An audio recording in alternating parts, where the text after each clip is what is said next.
West 2 News starts now.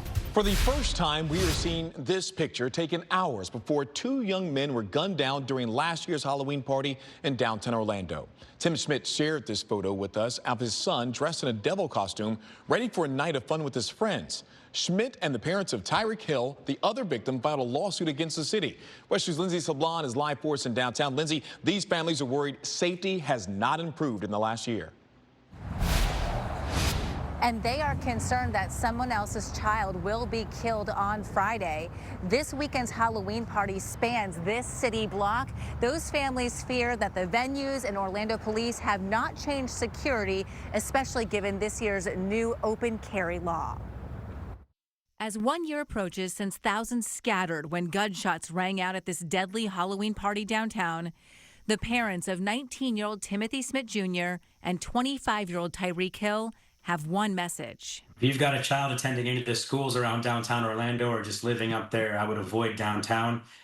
Clearly, they haven't figured out how to maintain a tight security presence. Wednesday morning, the parents filed this wrongful death lawsuit against the city of Orlando and a group called Downtown Power, LLC, which the suit says filed the permit for the event. To lose your child like this is the worst thing ever. We know that we all have to leave here. But what a way to go. Because of someone else's negligence. That's exactly what the lawsuit claims, saying the city, through Orlando police, negligently failed to implement its policies and procedures and failed to maintain the area in a condition reasonably safe for invitees. Their attorney says the answer for a safe event this year is easy. They can wand and make sure people don't have guns going in any of the bars. But, you know, according to the city and their statements, you can't keep people, they couldn't do anything to keep people off the streets, even though they closed them off and things of that nature.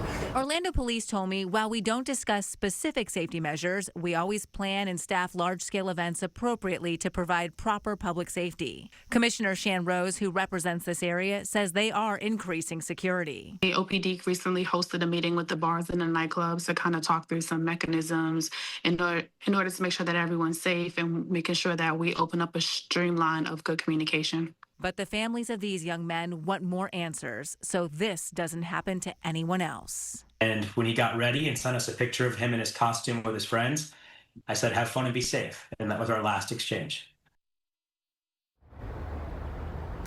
And according to Downtown Power LLC's website, they run this area called the Wall Street Plaza along with 4 bars and restaurants. I called the number on that website, and a man who identified himself as Michael texted me back saying, I'm not sure why we're a part of this lawsuit. The incident did not happen inside our permitted area. As for that suspected shooter, Jalen Edgar, he has pleaded not guilty to attempted murder and murder charges. Covering Orange County, live in downtown Orlando, Lindsay Sablon, West 2 News.